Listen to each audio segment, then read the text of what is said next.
ദൈവനാമം മഹത്വപ്പെടുമാറാകട്ടെ. നമുക്ക് ഇന്നത്തെ ചിന്തയ്ക്കായിട്ട് 1 കൊരിന്ത്യർ 2-ാമത്തെ അധ്യായത്തിലേക്ക് നമ്മളെ ശ്രദ്ധയെ തിരിക്കാം.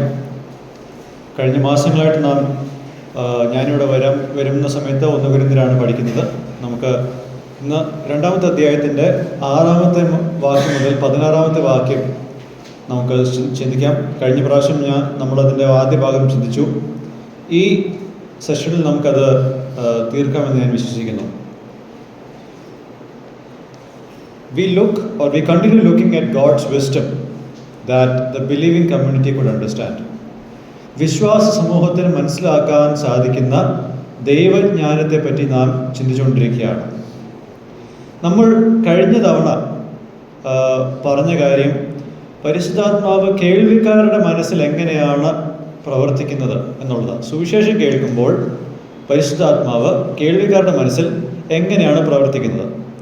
ഇപ്പോൾ നമ്മൾ ചിന്തിക്കാൻ പോകുന്നത്, സുവിശേഷം പറയുന്ന ആൾക്കാരിൽ ദൈവം എങ്ങനെയാണ്, അല്ലെങ്കിൽ ദൈവം എന്താണ് ചെയ്യുന്നത്. നമുക്ക് 13-ാമത്തെ വാക്യം പ്രാരംഭമായിട്ട് വായിക്കാം. വേഴ്സ് 13 നമ്മളിങ്ങനെയാണ് വായിക്കുന്നത്. This is what we speak, not in words taught us by human wisdom, but in words taught by the Spirit, explaining spiritual realities with Spirit-taught words. ഈ വാക്യത്തിൻ്റെ ഒരു സാരാംശം പറയണമെങ്കിൽ നമുക്ക് ഇങ്ങനെ പറയാം. Though the Holy Spirit enables those in ministry to verbally share and explain what God has provided so that spiritual realities are understood. ആത്മീകമായിട്ടുള്ള യാഥാർത്ഥ്യങ്ങൾ മനസ്സിലാക്കാൻ വേണ്ടിയിട്ട് പരിശുദ്ധാത്മാവ് സുവിശേഷ വേലയിലായിരിക്കുന്നവരെ ശക്തിപ്പെടുത്തുന്നു. എന്തിനാ? ദൈവം രക്ഷയ്ക്കായിട്ട് ഒരുക്കിയ കാര്യത്തെ വായിലൂടെ പങ്കിടുവാനും അതിനെപ്പറ്റി വിശദീകരിക്കുവാനും. ഇതാണ് ഈ വാക്യത്തിൻ്റെ സാരാംശം. നമ്മൾ 13-ാമത്തെ വാക്യത്തിൽ വായിക്കുമ്പോൾ വി, ഞങ്ങൾ എന്നുള്ളൊരു പദപ്രയോഗം നമുക്ക് കാണാൻ സാധിക്കും. വി. അപ്പോൾ നമ്മൾക്ക് മനസ്സിലാക്കാവുന്ന ഇതാണ്. 1-ാം വാക്യം മുതൽ 5-ാം വാക്യം വരെ ഞാൻ എന്ന് പറഞ്ഞിരുന്ന പൗലോസ് ഇപ്പോൾ ഞങ്ങൾ എന്നുള്ള ഒരു വഴിയിലേക്ക് അങ്ങ് പോയിക്കൊണ്ടിരിക്കുകയാണ്. താൻ എന്താ പറയുന്നത്? താൻ മാത്രമല്ല ആത്മാവിൻ്റെ ശക്തിപ്പെടലിലൂടെ വചനം പ്രസംഗിക്കുന്നത്.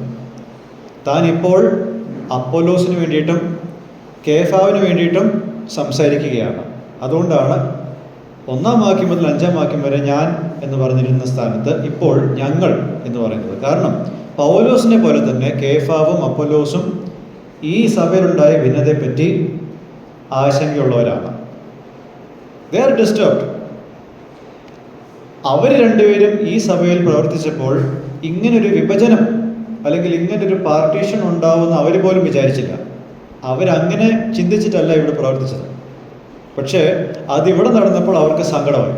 അതുകൊണ്ടാണ് ഞങ്ങൾ എന്ന് പൗലോസ് ഇവിടെ പറയുന്നത്.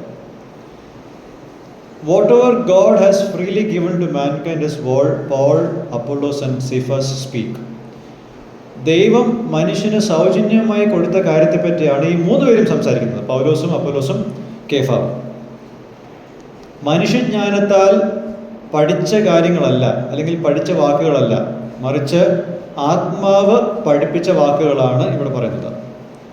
Paul writes this specifically to let the Corinthians know that behind the eloquence of Apollos and Cephas and behind the below average eloquence of Paul, the Holy Spirit is equally at work. ഈ കൊരിന്ത്യ വിശ്വാസികൾ മനസ്സിലാക്കേണ്ടത്, പൗലോസിൻ്റെ ആവറേജിൽ കുറഞ്ഞ വാക്ചാതുര്യവും അപ്പൊല്ലോസിൻ്റെയും കേഫാവിൻ്റെയും വാക്ചാതുര്യത്തിൻ്റെയും പിറകിൽ ഒരുപോലെ വ്യാപരിക്കുന്നത് പരിശുദ്ധാത്മാവിൻ്റെ ക്രിയയാണ്. അതുകൊണ്ടാണ് അദൃശ്യമായ എന്നാൽ യാഥാർത്ഥ്യമായിട്ടുള്ള ആത്മിക സത്യങ്ങളെ ആത്മാവിനാലുള്ള വാക്കുകളാൽ അവർക്ക് വിശദീകരിക്കാൻ സാധിക്കുന്നത്. That is why they could explain spiritual, that is unseen yet real realities with spirit taught words.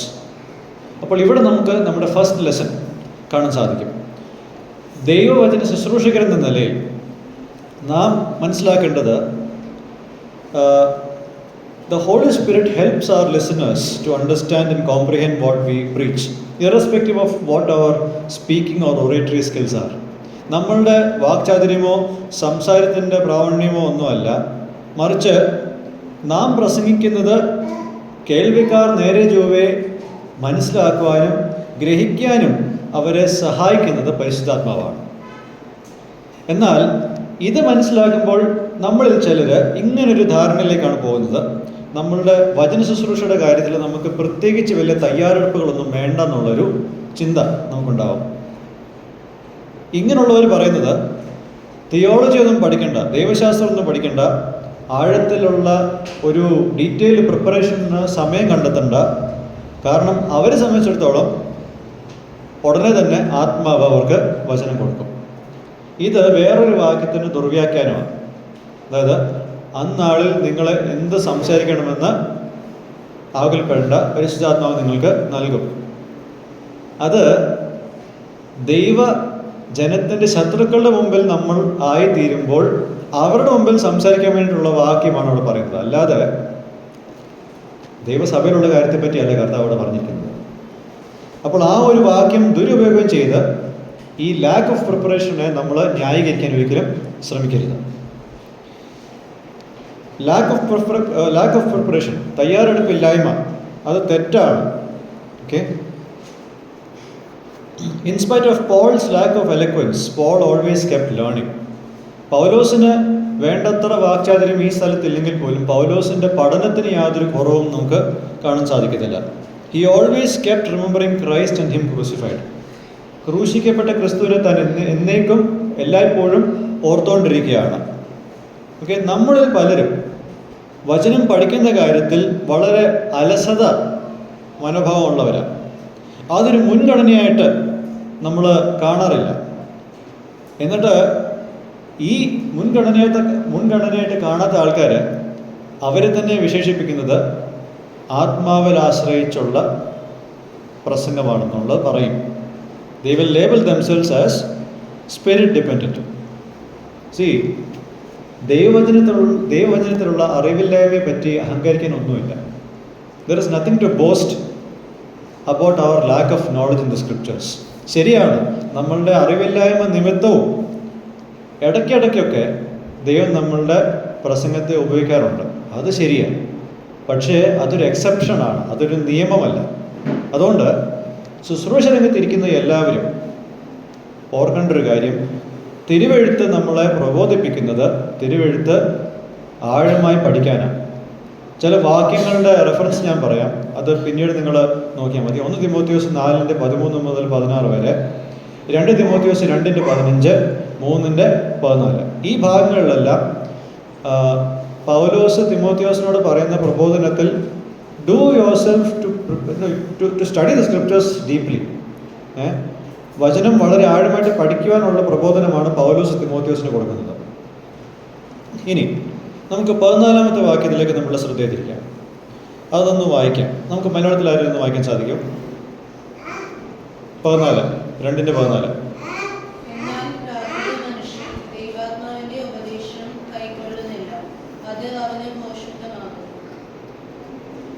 Okay, അത് ഫുള്ളായോ?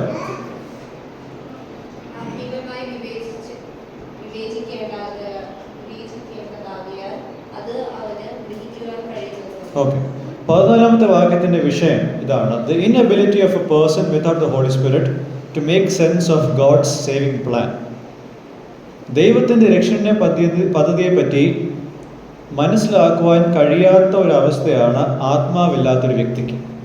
അതാണ് ഈ വാക്യത്തിൻ്റെ സാരാംശം. പരിശുദ്ധാത്മാവിൻ്റെ പ്രവർത്തനം ഇല്ലാത്തൊരു അവിശ്വാസി ആത്മാവിൽ നിന്നും വരുന്ന കാര്യങ്ങളെ സ്വീകരിക്കുന്നില്ല. അത് അവന് ഭോഷത്തരമാണ്. 14-ാമത്തെ വാക്യത്തിൽ അവനത് മനസ്സിലാക്കുന്നില്ല എന്ന് പറയുമ്പോൾ ആ വ്യക്തിയുടെ ബുദ്ധിയെ ചോദ്യം ചെയ്യുന്ന ഒരു കാര്യമല്ല. It is not referring to the intellectual ability or brains. ബുദ്ധിപരമായിട്ടുള്ള ശക്തിയെ പറ്റിയല്ല നമ്മളവിടെ കാണുന്നത്. ഒരു അവിശ്വാസി ബുദ്ധിപരമായിട്ട് സുവിശേഷത്തിൽ അടങ്ങിയിരിക്കുന്ന കാര്യങ്ങളെല്ലാം കേൾക്കും, മനസ്സിലാക്കും. അതൊരു സത്യമാണ്.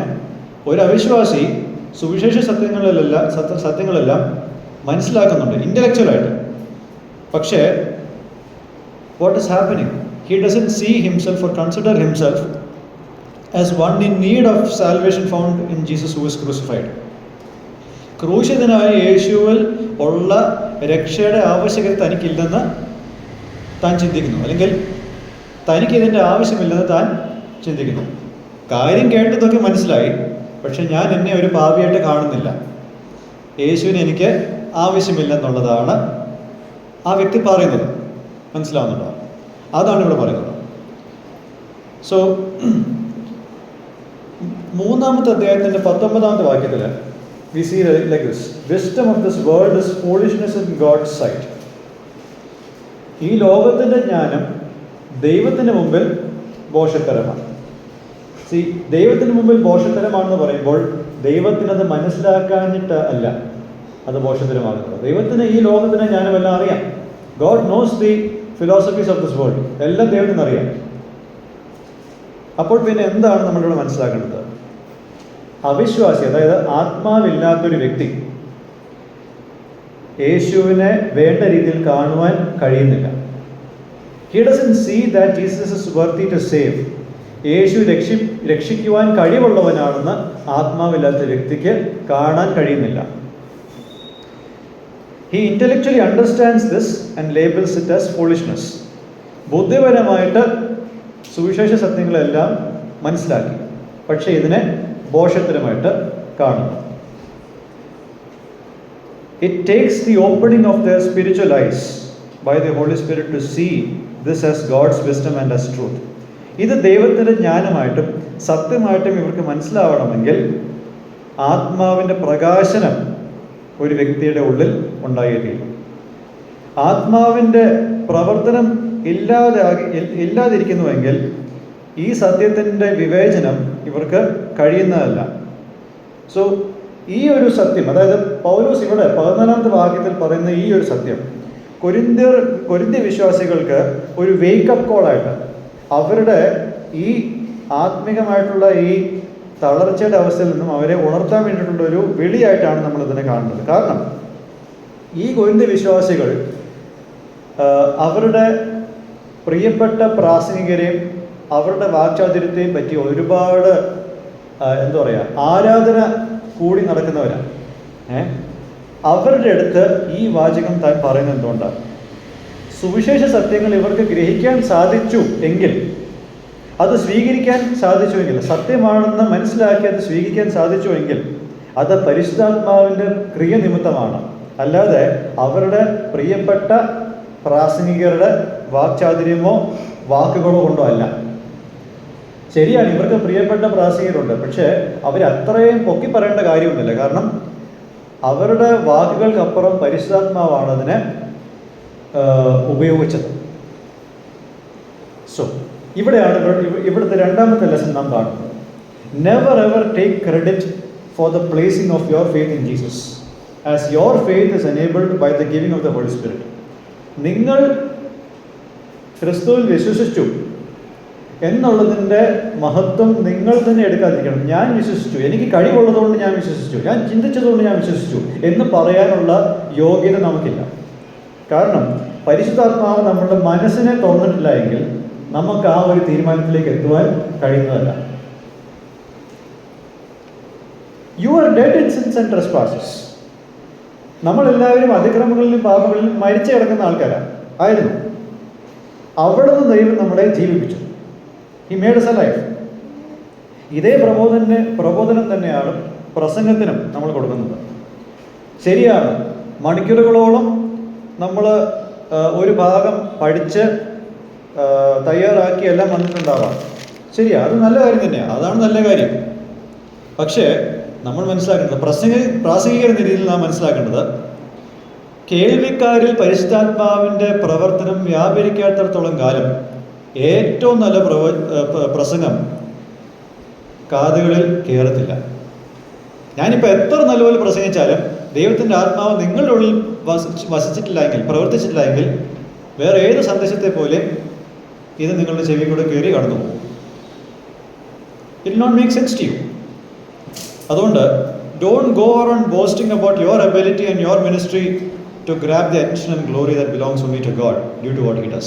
ദൈവത്തിന് മാത്രം കഴിയുന്ന ചില കാര്യങ്ങളുണ്ട്.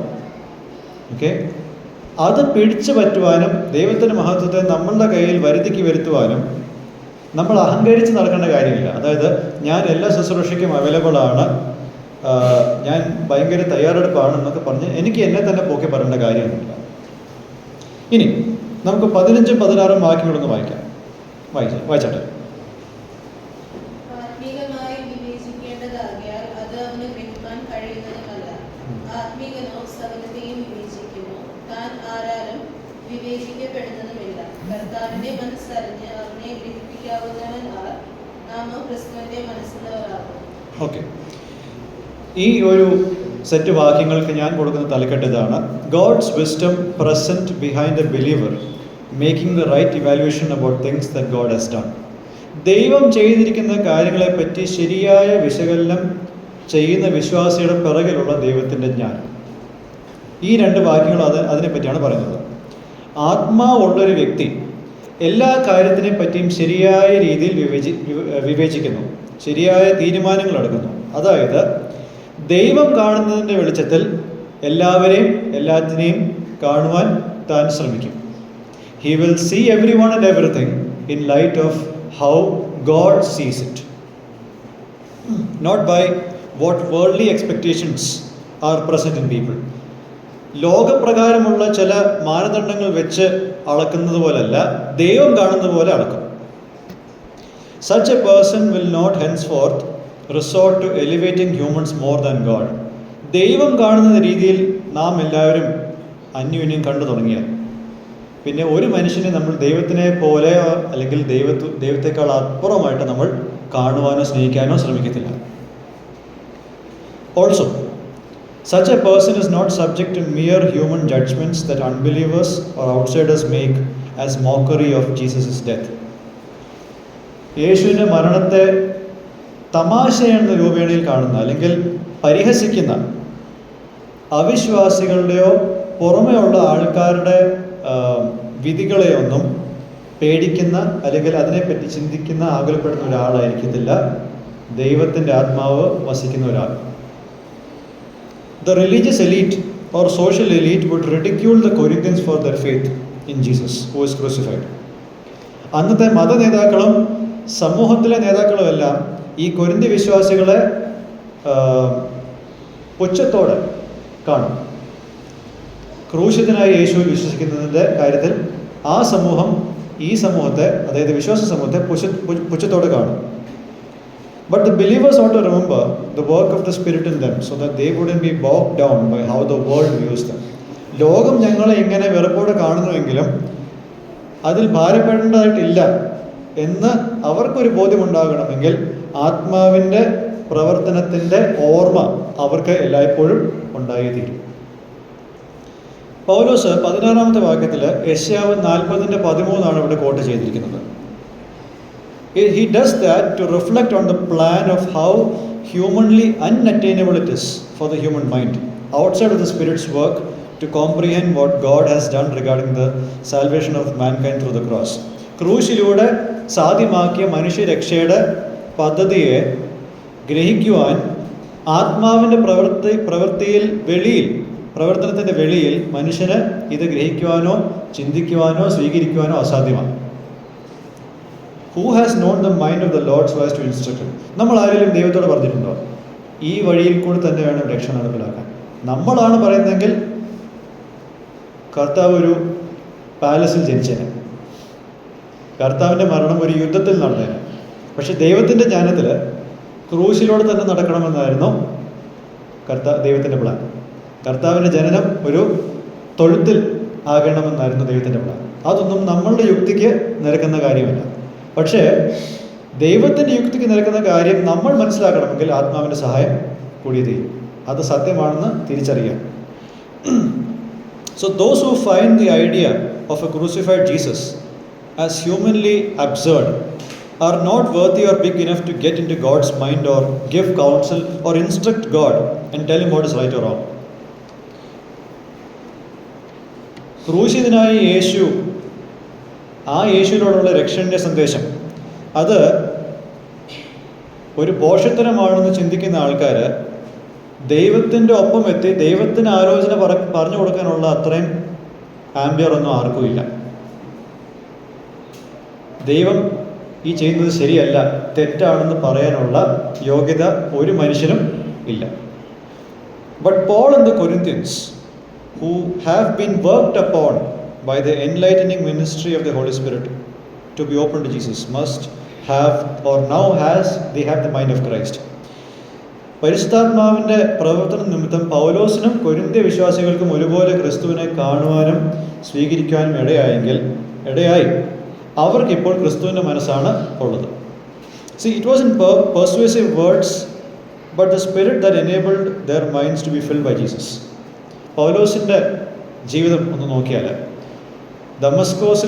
ദമസ്കോസിലേക്ക് താൻ പോകുമ്പോൾ പ്രസംഗിക്കാനല്ല, പ്രസംഗിക്കുന്നവരെ അറസ്റ്റ് ചെയ്യാനാണ് താൻ പോയത്. അങ്ങനെ ചിന്തിച്ച് പോയൊരു വ്യക്തി പിന്നീട് ക്രിസ്തുവിനെ പ്രസംഗിക്കുന്ന ഒരാളായിട്ട് മടങ്ങി വരണമെങ്കിൽ അത് മനുഷ്യൻ്റെ ഏതെങ്കിലും ഒരു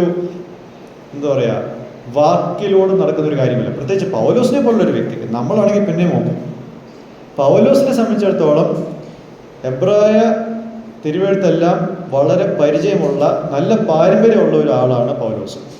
അങ്ങനെയുള്ളൊരു വ്യക്തിയെ യേശുവിനെ പ്രസംഗിക്കണമെങ്കിൽ, അതും മരത്തിൽ തൂങ്ങുന്നവരെല്ലാം ശപിക്കപ്പെട്ടവനെന്ന് വിശ്വസിക്കുന്ന ഒരു യഹൂദൻ എന്ന നിലയിൽ അതേ വ്യക്തി യേശുവിനെ പ്രസംഗിക്കണമെങ്കിൽ അത് മനുഷ്യനാൽ ഉളവാക്കുന്ന ഒരു കാര്യമല്ല. കൊരിന്ത്യ വ്യക്തികളെ സംബന്ധിച്ചിടത്തോളം ക്രൂശിക്കപ്പെട്ട ഏതൊരു വ്യക്തിയും നിന്ദാകരമായിട്ടുള്ളൊരു വ്യക്തിയാണ്. യേശു നിന്ദിക്കപ്പെട്ട ഒരാളാകേണ്ടതല്ല എന്ന് മനസ്സിലാക്കണമെങ്കിൽ അത് വാക്കാൽ ഉണ്ടാവുന്ന ഒരു കാര്യമല്ല. So the third lesson coming out from here is this. Since we are given the Holy Spirit to make sense of the gospel, we are not to be depressed by the hurtful words that come from an unbeliever regarding the faith we hold on to. സുവിശേഷം ഗ്രഹിക്കുവാനും മനസ്സിലാക്കുവാനും നമുക്ക് ആത്മാവിനെ ദൈവം നൽകിയതുകൊണ്ട് ഒരു അവിശ്വാസി നമ്മളുടെ വിശ്വാസത്തെ പറ്റി എന്തെങ്കിലും മോശം പറയുമ്പോൾ നമുക്ക് ഒരു വിഷമമോ നിരാശയോ സമ്മർദ്ദമോ ഒന്നും ഉണ്ടാകേണ്ട കാര്യമൊന്നുമില്ല. They will ridicule us for the exclusivity of our message. ബാക്കിയുള്ള വഴികളെല്ലാം വളരെ വിശാലമാണെന്ന് അവർ അവകാശപ്പെടുമ്പോൾ നമ്മളുടേത് മാത്രം വളരെ ഇടുങ്ങിയ ഒരു ചിന്താഗതിയാണെന്ന് മറ്റുള്ളവർ നമ്മളെ പറ്റി പറയും. ചില വ്യക്തികൾ പറയും യേശുവിൻ്റെ സിദ്ധാന്തങ്ങളൊന്നും ഈ ലോകത്ത് പ്രാക്ടിക്കലല്ല. ഓക്കെ, അതുകൊണ്ട് ഈ യേശുവിനെ വിശ്വസിക്കുന്ന നമ്മൾക്ക് എപ്പോഴും നിന്നെ പരിഹാസവും മാത്രമേ ലോകം തരുത്തുള്ളൂ. So take heart regarding the conviction that God has given us through the Spirit. ആത്മാവിലൂടെ നമുക്ക് ദൈവം നൽകിയിരിക്കുന്ന ഈ ബോധ്യത്തെ ഓർത്ത് നമുക്ക് മുന്നേറാം ഈ വിശ്വാസത്തിൽ. ഇപ്പോൾ ഇതിനു മുമ്പുള്ള ചില വാക്യങ്ങളിൽ പൗലോസ് ഇതാണ് പറഞ്ഞത്. They speak a message of wisdom among the mature. Now where is that?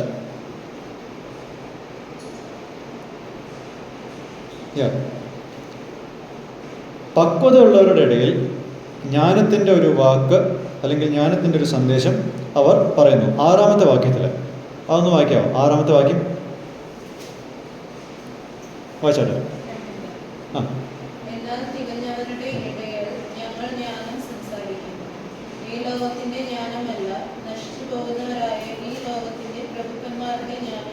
Okay. തികഞ്ഞവരായവരുടെ ഇടയിൽ, what exactly is the word mature here? തികഞ്ഞവർ എന്നുകൊണ്ട് അർത്ഥമാക്കുന്നത് എന്താ? കോണ്ടെക്സ്ച്വലി ഈ പശ്ചാത്തലം നോക്കിയാൽ it refers to those who believed Paul's message which is the mystery of God. ദൈവത്തിൻ്റെ മർമ്മമായിരിക്കുന്ന ആ സന്ദേശം, പൗലോസ് സംസാരിച്ച ആ സന്ദേശത്തെ വിശ്വസിച്ചവരാണ് തികഞ്ഞവർ. ഈ പശ്ചാത്തലം നമ്മൾ നോക്കുകയാണെങ്കിൽ that is to those whom God has chosen in his foreknowledge and to salvation. ദൈവത്തിൻ്റെ മുന്നറിവിൻ പ്രകാരം ദൈവം തിരഞ്ഞെടുത്ത വ്യക്തികളെ പറ്റിയാണ് ഇവിടെ പറഞ്ഞിരിക്കുന്നത്. അതാണ് തികവുള്ളവർ, തികഞ്ഞവർ. It refers to those who acknowledge the power of the Holy Spirit in their conversion to Christ all the time. എല്ലായ്പ്പോഴും അവർ ക്രിസ്തുവിലേക്ക് വരാനുള്ള കാരണം പരിശുദ്ധാത്മാവിൻ്റെ ശക്തിയാണെന്ന് അംഗീകരിക്കുന്നവരാണ് തികഞ്ഞവർ. That's who the mature are. Immature ആയിട്ടുള്ള ആൾ എന്താ പറയുന്നത് അറിയോ? ഞാനാണ് എൻ്റെ വിശ്വാസത്തിന് കാരണം, അല്ലെങ്കിൽ ഈ വ്യക്തിയാണ് എൻ്റെ വിശ്വാസത്തിന് കാരണം. പക്വത ഉള്ളവർ അല്ലെങ്കിൽ തികഞ്ഞവരെന്താ പറയുന്നത്? മനുഷ്യരൊന്നുമല്ല, ആത്യന്തികമായിട്ട് ദൈവത്തിൻ്റെ ആത്മാവാണ് അതിന് കാരണം. See, somebody who is mature is somebody who knows the truth and the reality. സത്യത്തിൻ്റെയും യാഥാർത്ഥ്യത്തിൻ്റെയും പറ്റിയുള്ള അറിവ് ഉള്ളവനാണ് തികഞ്ഞവൻ, അല്ലാത്തവൻ തികഞ്ഞവനല്ല. These people show their maturity by focusing upon the work of the Holy Spirit rather than crediting only humans for the salvation. ഇങ്ങനെയുള്ളൊരു വ്യക്തി, തികഞ്ഞവരായിട്ടുള്ളൊരു വ്യക്തി ഒരിക്കലും ദൈവതുല്യരായിട്ടൊരു മനുഷ്യനെയും കാണത്തില്ല. അവർക്ക് വേണ്ടിയിട്ട് ഫാൻസ് അസോസിയേഷൻ ഉണ്ടാക്കത്തില്ല. അവർക്ക് വേണ്ടിയിട്ട് വളരെ പാഷനറ്റായിട്ട് മറ്റുള്ളവരോട് അടി കൊടുത്തില്ല, അവിശ്വാസികളായിട്ടുള്ള ആൾക്കാർ ചെയ്യുന്ന പോലെ. സിനിമാ താരങ്ങളുടെ ഫാൻസ് അന്യോന്യം അടികൂടും. ഫാൻസ് തമ്മിൽ അല്ലേ, നടന്മാർ തമ്മിൽ ഒരു പ്രശ്നവുമില്ല. പ്രശ്നം മുഴുവൻ ഈ ഫാൻസ് അസോസിയേഷൻകാരാണ്, അവർ തമ്മിൽ അടികൂടും. ഇതേ കാര്യം തന്നെ ദൈവസഭയിൽ നടക്കുമ്പോൾ എന്താ അവസ്ഥ? പ്രിയപ്പെട്ട പ്രാസംഗികന് വേണ്ടിയിട്ട് വാദോരാതെ ഡിഫെൻഡ് ചെയ്ത് അറ്റാക്ക് ചെയ്ത് എന്തിനാത്? So that's one thing we need to keep in mind. നാലാമത്തെ ലെസൺ നമുക്കിവിടെ കാണാൻ സാധിക്കുന്ന ഇതാണ്: our maturity is seen in how we abandon our tendency to exalt human or worldly yardsticks like eloquence, charisma, command over English, or being presentable and wisdom, and in how we start exalting the role that the Spirit played in our salvation. നമ്മൾ തികഞ്ഞവരാണ് എന്നുള്ളത് വെളിപ്പെടുത്തുന്നത് എങ്ങനെയാണെന്നറിയോ? മനുഷ്യനിർമ്മിതമായിട്ടുള്ള അല്ലെങ്കിൽ ലോകപ്രകാരമായിട്ടുള്ള മാനദണ്ഡങ്ങളെ നമ്മൾ ഒത്തിരി ഉന്നതിയിൽ കാണുന്നത് നിർത്തുമ്പോഴാണ്. അതായത് വാക്ചാതുര്യം, വ്യക്തിപ്രഭാവം, ഇംഗ്ലീഷിലുള്ള പരിചയം. ഇംഗ്ലീഷ് അറിയാത്തവരൊന്നും സ്റ്റേജിൽ കയറ്റാത്ത ചില സ്ഥലങ്ങളും ഉണ്ട്. അതും ഒരു തരം തെറ്റാണ്. പ്രസൻറ്റബിൾ ആയിരിക്കുന്നത്, അതായത് ഇന്ന ലുക്കുള്ള ആൾക്കാർ, ഇന്ന ഡ്രസ്സ് ധരിച്ചിട്ടിരിക്കുന്ന ആൾക്കാർ, അതൊക്കെ ലോകമുണ്ടാക്കുന്ന മാനദണ്ഡങ്ങളാണ്, അല്ലാതെ ദൈവത്തിൽ നിന്ന് വന്ന ഒന്നുമല്ല. അത് നിർത്തി രക്ഷയിൽ ആത്മാവിൻ്റെ പങ്കിനെ പറ്റി ഗ്ലോറിഫൈ ചെയ്യുമ്പോഴാണ് തികഞ്ഞവരുടെ ലിസ്റ്റിൽ നാമും കയറി പറ്റുന്നത്. നമ്മുടെ ആത്മികമായിട്ടുള്ള തികവ് അല്ലെങ്കിൽ പക്വത കാണപ്പെടേണ്ടത് എവിടെയെന്നറിയാമോ? It's seen in how we avoid fighting and arguing over men and being involve in or not being involved in hero worship. മനുഷ്യരെ വെച്ചുള്ള കാര്യത്തിൽ തർക്കത്തിലും വഴക്കിലും പോകാതിരിക്കുന്നതും വീരാരാധനയിൽ പോകാതിരിക്കുന്നതും ആണ് നമ്മളുടെ ആത്മിക പക്വതയുടെ ലക്ഷണം. It is also seen in how much we are passionate in seeing the glory of God exalted among believers. ദൈവത്തിൻ്റെ മഹത്വം വിശ്വാസികളുടെ ഇടയിൽ കാണുന്ന കാര്യത്തിൽ ഒരു പാഷൻ നമുക്കുള്ളതിലാണ് നമ്മളുടെ മെച്യൂരിറ്റിയെ കാണാൻ സാധിക്കുന്നത്. അപ്പോൾ 1-ാമത്തെ അധ്യായത്തിൻ്റെ 17-ാം വാക്യം മുതൽ 2-ാമത്തെ അധ്യായത്തിൻ്റെ 16-ാം വാക്യം വരെ പൗലോസ് ഈ കാര്യങ്ങളെല്ലാം കൊരിന്തി വിശ്വാസികൾക്ക് ഓർമ്മപ്പെടുത്തുന്നത് അവർ പക്വതയിലേക്ക് എത്താൻ വേണ്ടിയിട്ടാണ്, തികഞ്ഞവരുന്ന നിലയിൽ എത്താൻ വേണ്ടിയിട്ടാണ്. Considering the wealth of the itinerant teachers at their disposal, they were supposed to be mature. ഇവർക്കുള്ള അതിഥി പ്രാസംഗികരെ വെച്ച് നോക്കുമ്പോൾ അവർ പക്വതയിലേക്ക് എത്തേണ്ടവരാണ്. പൗലോസ്, അപ്പൊല്ലോസ്, കേഫാവ് എന്നീ വ്യക്തികൾ ഇവിടെ പ്രസംഗിക്കുമ്പോൾ പൗലോസും അപ്പൊല്ലോസും കേഫാവും ചെറിയ ആൾക്കാരൊന്നുമല്ല. അത് വെച്ച് നോക്കുമ്പോൾ ഇവരുടെ ആത്മീയ വളർച്ച ഉണ്ടാവേണ്ടതാണ്, പക്വത എത്തേണ്ടതാണ്. പക്ഷേ എത്തുന്നില്ല. ഒരു പരിധിവരെ നമ്മളുടെയും ഒരു പൊതുവായിട്ടുള്ള ഒരു അവസ്ഥ ഇത് തന്നെയല്ല. ഒരുപാട് പ്രാസംഗികരുള്ള നമ്മുടെ സമൂഹത്തിൻ്റെ ഇന്നത്തെ അവസ്ഥ എന്താ? What's our state right now? വചനത്തിന് യാതൊരു പഞ്ഞവുമില്ല ഈ കാലത്ത്. ബൈബിൾ സ്റ്റഡിക്കോ ഒന്നിനും ഒരു പഞ്ഞവുമില്ല. പക്ഷെ ജീവിതങ്ങൾ മാറുന്നില്ല. ഒരു ആത്മീക ജീവിതത്തിൻ്റെ ലക്ഷണങ്ങൾ എല്ലാ ദിവസവും നോക്കിയാൽ കുറഞ്ഞു വരികയാണ്. See, these truths which are discussed here are the essentials that they had to remember and practically live out all the time. ഇവിടെ പറയപ്പെടുന്ന എല്ലാ സത്യങ്ങളും എല്ലായ്പ്പോഴും ഓർക്കേണ്ട അനിവാര്യമായിട്ടുള്ള കാര്യങ്ങളാണ്. അവർ ജീവിതത്തിൽ പ്രായോഗികമാക്കേണ്ട കാര്യങ്ങളാണ് ഇവയെല്ലാം. So did they behave according to the maturity that is expected of them? അവരിൽ നിന്നും ആഗ്രഹിക്കുന്ന ആ പക്വതയ്ക്കനുസരിച്ച് അവർക്ക് പെരുമാറാൻ സാധിച്ചോ? നമുക്ക് 3-ാമത്തെ അധ്യായം നോക്കുമ്പോൾ മനസ്സിലാക്കാൻ സാധിക്കും അവർ തികഞ്ഞവരായിട്ടാണോ അതോ അല്ലാതെയാണോ പെരുമാറിയെന്നുള്ളത്. So the last question, with the wealth of the Bible teachers we have, do we show the spiritual maturity in these matters that we discussed in this sermon? Let this be a food for thought. ഇത് നമുക്ക് ഒരു ആലോചനയായിട്ട് അടുത്ത 1 മാസം ഇത് ചിന്തിക്കാൻ ദൈവം സഹായിക്കട്ടെ. ദൈവനാമം മഹത്വപ്പെടുമാറാകട്ടെ.